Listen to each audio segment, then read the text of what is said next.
There is a Nokia 3310 in a drawer somewhere in your house. Hold the power button down and the screen comes up, the clock wrong by about 20 years, and where the signal bars should be there is nothing at all. The back comes off in your hand, the battery slides out, and another one slides in. And that battery can still be bought today. Snake 2 still runs, and so do the other 3 games that shipped on it. Every part of the object in your hand works. The thing that stopped working is not in your hand. It is in the air around it. AT&T switched off its 2G network on the 1st of January, 2017, and said so on its own blog, while T-Mobile put its own date on its own support page. As of the 3rd of August, 2026, the 2G GSM network will be retired. That page went up before the date. The date has now passed. Switzerland is finished. Australia is finished. Japan and Korea are finished. Your phone did not break. The standard it was built to speak was taken down around it.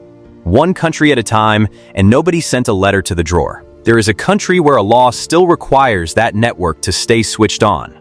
It is the country the phone came from. What follows is 4 towns, 1 radio standard, and an object that outlived all of them and is sitting in your house right now. Start with the object. Look at what is actually in your hand. The 3310 was announced on the first day of September, 2000, and it shipped in the last quarter of that year. It replaced the 3210, and 126 million of them came out of the factories, and where those factories were is most of what follows.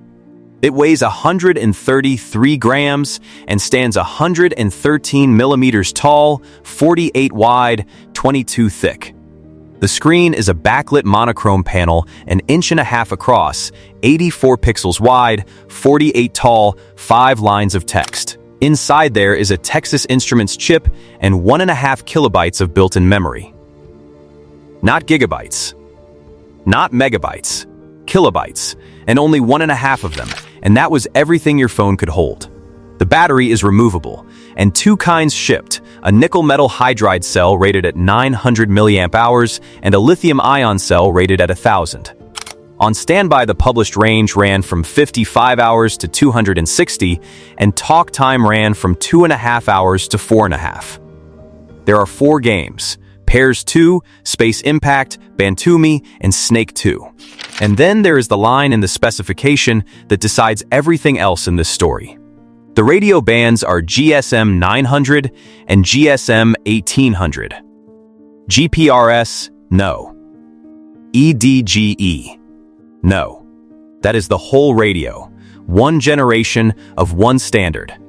And there is nothing else in that phone that can reach a network. And there never was. Somebody built it.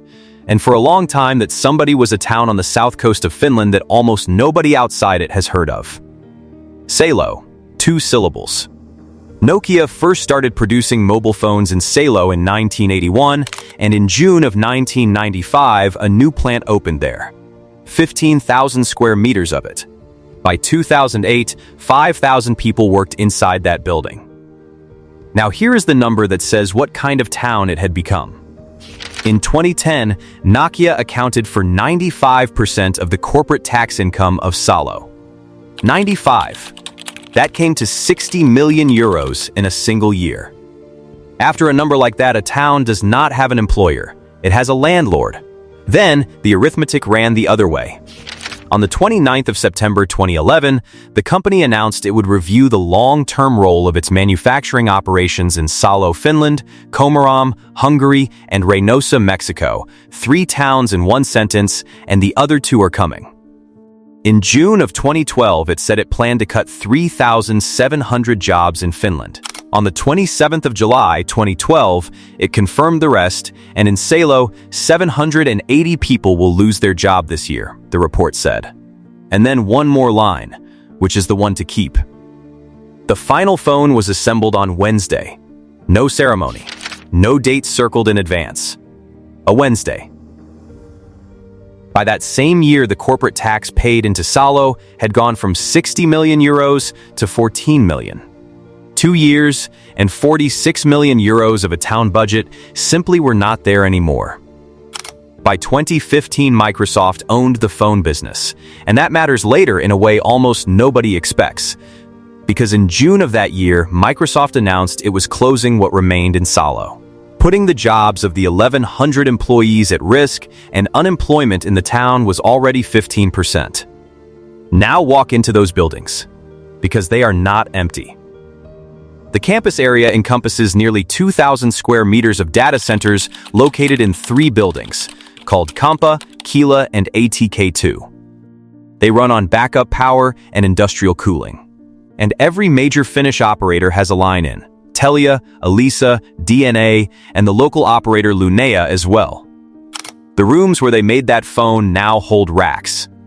Keep that picture, because it comes back at the end, and not in the way anyone would guess. The game inside it came from a man who had never made one. Snake shipped in 1998 on the Nokia 6110. It was one of 3 games on that phone, and the name on it is Tinelli Armanto. Armanto received the job to develop a game, as his colleagues believed he had experience in game development, which he did not. That is from the record, and he got the assignment because the people around him were wrong about him. He wanted to build something like Tetris, but he could not, because of rights issues. So he went looking for a shape that nobody owned. What he came back with was a line that grows every time it eats, and everyone has played it. Armanto has said that he respectfully borrowed some ideas from existing titles. There was a naming problem too, and translated straight into Finnish, the title came out in a form Armanto felt was a bit awkward for Finns, so he had it called Matapeli instead. 2 years later, the 3310 shipped with the sequel, Snake 2. Nobody was building a games business around it, and there was no store, no download, no cartridge, and the game was simply on the phone, the way the clock was on the phone. Which is exactly why it still works, because it was never a service, so there was never anything anyone could switch off. And it sits in the same memory as the old address book. Turn the phone on tonight, and the snake starts moving the same way it started in 2000. The sound came from a man who had been dead for 84 years when the company reached for it. Grand Vals is a piece for solo guitar, and Francisco Tárrega wrote it in 1902, then died on the 15th of December, 1909. The part everyone knows is 4 bars long, bars 13 to 16. It arrived by an odd route, and in 1992 the company put out a commercial for one of its early handsets, where the music underneath was a recording of Grand Vals made 3 years earlier by a Czech guitarist named Lubor Brabec, and the English musician Thomas Dolby shaped the sound. Then, in 1993, an executive vice president at Nokia named Anssi Vanjoki played the whole of Grand Vals to Lauri Kivinen, who ran communications for the company, and between them, they chose the 4 bars. Remember that name, Anssi Vanjoki. He comes back, and not in the way anyone would guess. The tune shipped on the Nokia 2110 in 1994. And it was not called the Nokia tune. It was called Type 5, and it sat in a list with the other ringtones, one option among several, and nobody marked it as the one that would be remembered. The reason it was that piece and not some other one is written down plainly. Nokia needed a soundbite free of expensive copyright complications. And European law makes music available to the public 70 years after the composer's death, and Tárrega, who died 84 years earlier, was the perfect choice. So the most played thing the company ever put into the world was chosen because there were no royalties on it, and Microsoft, which owned that business by the time anyone tried to measure the thing, called it arguably the most played melody today. Everyone has heard it, and no royalties were ever owed on it. Here is the part your phone cannot tell about itself. Nokia did not only sell a phone, it sold a place on a network. The standard was called GSM, and the phone speaks that and nothing else. Networks are not kept for sentimental reasons, and they occupy radio spectrum, and spectrum is worth more the moment something newer can run on it. AT&T said so directly. By shutting down our 2G network, this frees up more spectrum for future network technologies, including 5G. The company added that it had announced the plan 4 years earlier. and that it discontinued service on its 2G wireless networks on the 1st of January 2017. After that, the dates come in a row, and the map goes dark a country at a time. Switzerland has finished. Salt at the end of 2020. Swisscom in the spring after that. Sunrise in January of 2023. There is no 2G left in the country at all. Australia is listed the same way. So is Japan. So is Korea. In the Netherlands, T-Mobile shut its network in June 2021. In Sweden, the network shared by Telenor and Tele2 went dark on the 9th of December 2025. France has all three of its operators pointed at the last day of this year. Germany is later, with Deutsche Telekom on the 30th of June 2028, and Vodafone that October. And then T-Mobile in the United States on the 3rd of August 2026. One country runs the other way. In Finland, the license terms require the operators to keep the thing running, and the obligation runs to the end of 2029. Your phone was built in a country that is still legally obliged to answer it. Salo was not the first town this happened to, and the town it happened to first was not in Finland. Bochum sits in the Ruhr Valley in Germany, and there had been a plant on that site since 1956, at times with more than 4,500 people working in it. On the 15th of January 2008, the largest mobile phone manufacturer in the world announced it was closing that factory later in the year. 2,300 people worked there directly, and another 1,000 were temporary staff. The chairman of the supervisory board of Nokia Germany, Veli Sundvuk, gave the reason in 6 words. The location is not competitive internationally. He also said that labor costs in Germany constituted less than 5% of production costs. Less than 5%, and German labor cost roughly 10 times what the same labor cost in Romania. Production was to be shifted to other European plants in Finland and Hungary, but above all, to the new factory in the Romanian city of Cluj, where manufacturing has already started. Read that last clause again. Where manufacturing has already started. There was public money in Bochum, 88 million euros of it into that site, and 17 million arrived in 1999, and the condition attached was that at least 2,856 jobs would remain in Bochum until September 2006. The position the company took was that all obligations attached to the subsidies from the 1990s had been met. Production stopped on the 1st of May, 2008, and the site closed on the 30th of June. Now Romania, and this is the part that changes the shape of the whole thing. The plant at Jucu, in the county of Cluj, started making phones in February 2008, and about 2,200 people worked there. On Thursday, the 29th of September, 2011, 3 years and 7 months later, the same company said it would close that one too. 3 years and 7 months. A town in Germany lost 3,300 jobs so that a town in Romania could have them for 3 years and 7 months. The reason is in the announcement that its high-volume Asian factories provide greater scale and proximity benefits. The mayor of Jucu, Dorel Pojar, did the local arithmetic out loud, and first, the local budget will be affected, as the company was paying around 4 million lei, about 1 million euros, per year in different taxes. The buildings were sold. An Italian appliance maker, DeLonghi, bought the site, and the terms were not disclosed. And in Bochum, of the original 2,300, about 200 people are still on that ground today, working in circuit board production for a company called Molex. The largest of all of them was in India. And this is the one that does not end the way anyone would expect. The plant at Sriperumbudur, outside Chennai, was established in 2006 on a 200-acre site. At the top, it was the world's largest mobile phone plant, with 8,000 permanent employees working 3 shifts, producing more than 15 million phones a month. 15 million a month, from one site. And when Microsoft bought the phone business, that factory did not go with it. Not closed. Not sold on. Simply left behind, still standing, still full of machines. The sentence sits in the statement the company put out on the day the sale completed, and these adjustments included manufacturing facilities in Chennai in India and Masan in the Republic of Korea not transferring to Microsoft. The reason was tax. The income tax department in India had raised a demand over payments made to the head office in Finland for software, and the figure attached was about 15,000 crore rupees in unpaid taxes, interest, and penalties. When the company moved to sell, the department disallowed the transfer of the Chennai plant, freezing its assets.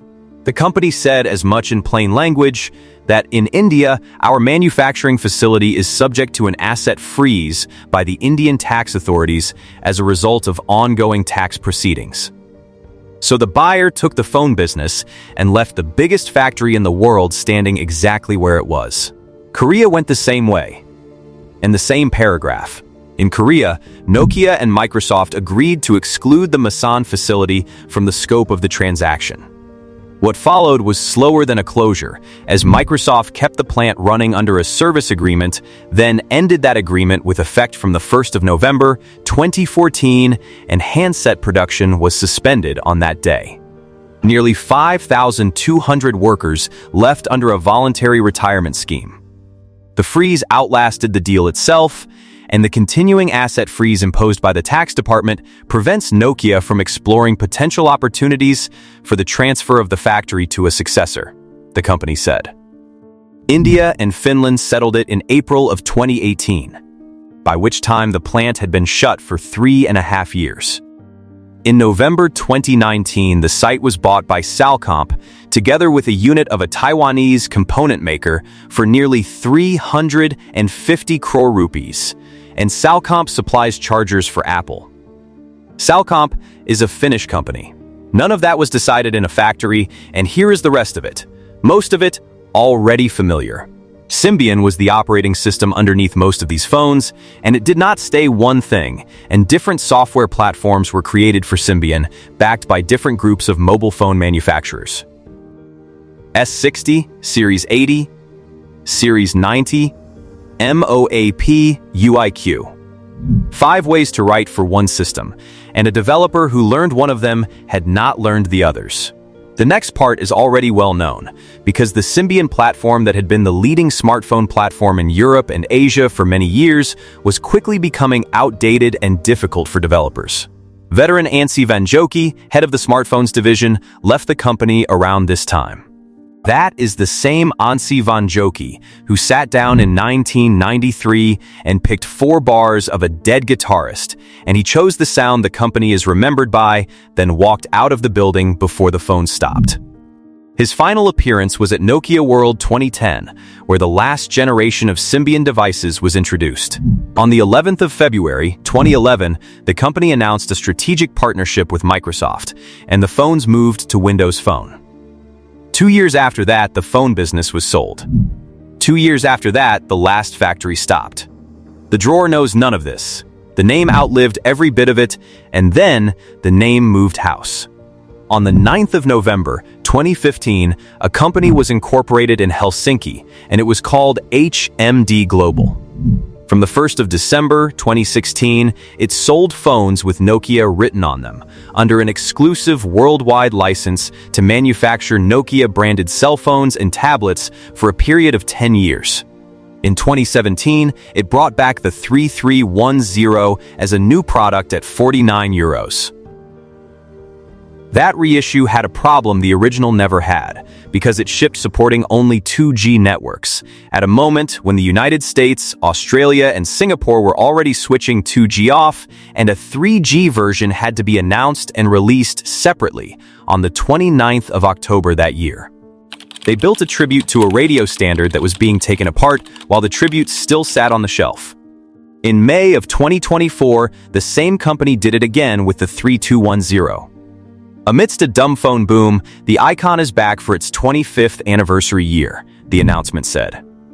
Something else had happened 4 months before that. Here is the part that got almost no attention.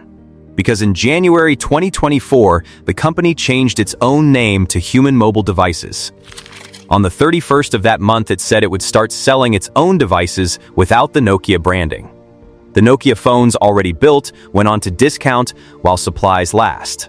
By 2025, every smartphone under the Nokia name had been discontinued, and the name was kept for feature phones and for nothing else, and even that 3210 is sold now under the HMD name in a partnership with a Spanish football club.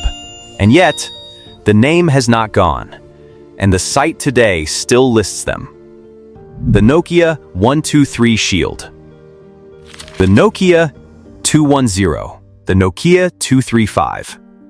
At the bottom of the page, there is a line of legal text that has been kept there through all of it. HMD Global Oy is a licensee of the Nokia brand for phones. Nokia is a registered trademark of Nokia Corporation. The company itself is still there, and it is not in the phone business at all. In February 2023, it changed its logo for the first time in 60 years, and the chief executive at the time, Pekka Lundmark, gave the reason in one sentence. There was the association to smartphones, and nowadays, we are a business technology company. What it holds now is paper, and none of it is for sale in a shop, around 26,000 patent families by its own count, with more than 8,000 of them declared essential to the 5G standard. On the 10th of February 2025, Lundmark stepped down, and Justin Hotard was appointed to start on the 1st of April, and the chair of the board, Sari Baldauf, gave the reason for the choice. He has a strong track record of accelerating growth in technology companies, along with vast expertise in AI and data center markets. In October of 2025, NVIDIA put $1 billion into the company, whose ringtone almost everyone can still hum. And in July of 2026, the company reported its second quarter, net sales up 9%. One line further down, sales to artificial intelligence and cloud customers up 105%. Hotard put it in his own words. Team Nokia has focused on maximizing our opportunity in the AI supercycle. Data centers. The same thing that moved into the rooms in Salo. Go back to the drawer. Your phone is where you left it. The screen still comes up, and the clock is still wrong. Snake 2 still runs, because it was never a service and there was never anything to switch off, and it sits in the same memory as the old address book, 1.5 kilobytes of it, all still there. The battery still comes out in your hand. In Salo, the old rooms hold racks now, and the lines from Telia and Elisa and DNA run into all three buildings. In Bochum, about 200 people are still on the site, making circuit boards for somebody else. At Jucu, an appliance company has the floor. At Sriperumbudur, a Finnish company makes chargers for a phone that is not yours. And the network. AT&T went first, on the 1st of January 2017. T-Mobile followed on the 3rd of August 2026. Switzerland is done. Australia is done. Japan and Korea are done. France has this December, and Germany has 2028. Finland has not switched it off, and the license terms there keep the operators running it to the end of 2029. So your phone is not finished. It is stranded. It still works in the places that have not finished, and by law, Finland has to be one of them for 3 more years. Everywhere else, it is a small gray object that does everything it ever did, in a room where nothing at all is listening for it. Hold the button down. The screen comes up. The snake is exactly where you left it. You can still play, you just cannot call anyone. More of these are coming. Objects that kept running after everything built to serve them went quiet. Subscribe if that is your kind of thing.